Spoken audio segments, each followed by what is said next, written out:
સુરતના ભેસ્તાનમાં અસામાજિક તત્વોનો આતંકના સીસીટીવી ફૂટેજ સામે આવ્યા છે। નાના બાળકો વચ્ચે થયેલા ઝઘડાની અદાવતમાં મોટી મારામારી અને તોડફોડ થઈ હતી। આ અંગે મળતી માહિતી પ્રમાણે સુરતના ભેસ્તાન વિસ્તારમાં અસામાજિક તત્વોનો આતંક ફરી એક વખત સામે આવ્યો છે। નાના બાળકો વચ્ચે સામાન્ય વાદ વિવાદથી મામલો ઉગ્ર બોલાચાલી સુધી પહોંચી ગયો હતો અને તોડફોડ થઈ હતી।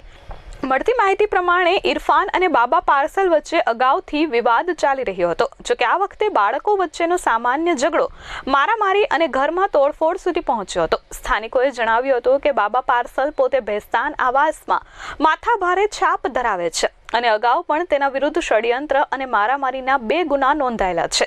જ્યારે તોફાની ટોળકી ઘરમાં તોડફોડ કરી રહી હતી ત્યારે આસપાસના રહેવાસીઓએ તેમને રોકવાનો પ્રયાસ કર્યો હતો, પણ હથિયારો સાથે આવ્યા હોવાથી તેઓ કોઈ તેમની સામે ઊભા રહી શક્યા ન હતા। કેટલાક લોકોએ તરત પોલીસને જાણ કરી હતી, જેથી ડિંડોલી પોલીસ ઘટના સ્થળે પહોંચી હતી। જો કે અસામાજિક તત્વોના આતંકની ઘટના ત્યાં લાગેલા સીસીટીવી કેમેરામાં કેદ થઈ ગઈ છે, જેના આધારે પોલીસે તપાસ શરૂ કરી છે।